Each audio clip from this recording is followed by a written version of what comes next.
क्या बांग्लादेश भारत के लिए दूसरा पाकिस्तान बनता जा रहा है? ये सवाल इसलिए उठ रहा है कि बांग्लादेश की पूर्व प्रधानमंत्री शेख हसीना के बेटे साजिद वाजिद ने कुछ ऐसा ही बयान दिया है। बता दें कि शेख हसीना ने 2 सालों बाद बीते 5 अगस्त को वर्चुअली संबोधित किया। इस दौरान जब शेख हसीना का संबोधन चल रहा था तो उनका कैमरा बंद था। करीब 25 मिनट का भाषण उन्होंने दिया। इस दौरान उन्होंने बांग्लादेश छोड़ने के साथ साथ कई बातों का जिक्र भी किया।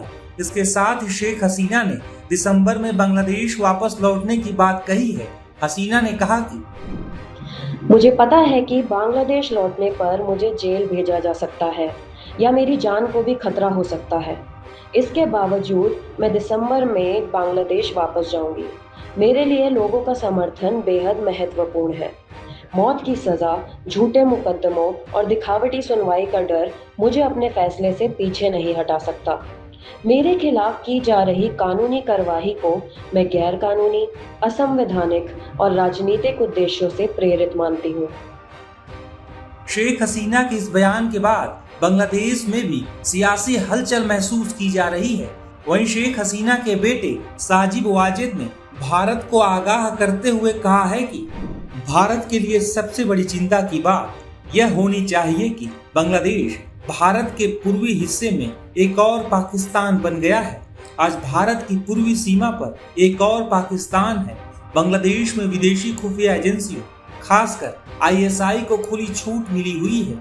यहाँ अल-कायदा के आतंकी सार्वजनिक रैलियां कर रहे हैं और भाषण दे रहे हैं। बांग्लादेश में जो इस समय हो रहा है यह भारत या पूरी दुनिया के लिए चिंता की बात है। अगर इस पर अभी के अभी नहीं रोक लगाई गई तो आने वाले समय में पूरी दुनिया में आतंकवादी बांग्लादेश से ही आएंगे।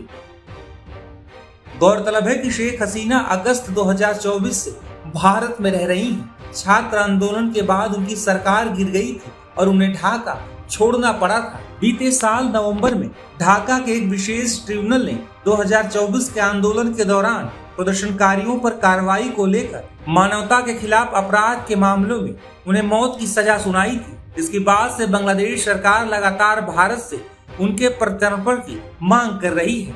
बता दें कि बांग्लादेश में तारिक रहमान के प्रधानमंत्री बनने के बाद भारत और बांग्लादेश के रिश्तों को लेकर नई चर्चा शुरू हुई थी। शेख हसीना सरकार के दौरान दोनों देशों के बीच मजबूत राजनीतिक और रणनीतिक संबंध थे, लेकिन उनके सत्ता से बाहर होने के बाद रिश्तों में तनाव बढ़ गया था। अंतरिम सरकार के मुख्य सलाहकार मोहम्मद यूनुस के समय में भी भारत बांग्लादेश के रिश्तों में तनाव काफी ज्यादा बढ़ गया था। ऐसे में उम्मीद जगी कि तारिक रहमान के नेतृत्व में नई सरकार के भारत के साथ रिश्तों में सुधार होगा।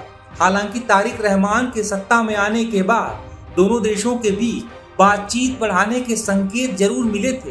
भारत भी बांग्लादेश के साथ संपर्क बनाए रखने और रिश्तों को पूरी तरह बिगड़ने से रोकने के लिए कई कोशिश कर रहा है। हालांकि कई ऐसे मुद्दे हैं जिन पर दोनों देशों के बीच मतभेद अभी भी कायम है। सबसे अहम मुद्दा है शेख हसीना का भारत में रहना और बांग्लादेश की ओर से उनके प्रत्यर्पण की मांग।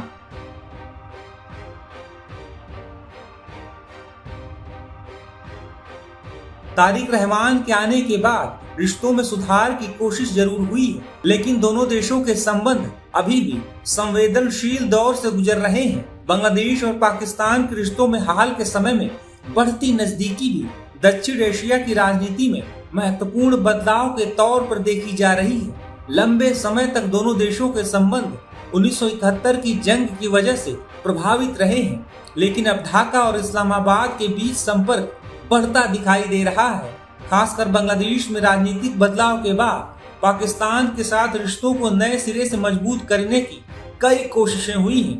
भारत की चिंता का मुख्य कारण बांग्लादेश की भौगोलिक और रणनीतिक स्थिति है। बांग्लादेश भारत के पूर्वोत्तर राज्यों से जुड़ा हुआ है और बंगाल की खाड़ी में उसकी महत्वपूर्ण स्थिति है। अगर पाकिस्तान और बांग्लादेश के बीच रक्षा या सुरक्षा सहयोग बढ़ता है तो भारत की सुरक्षा रणनीति पर इसका असर पड़ सकता है।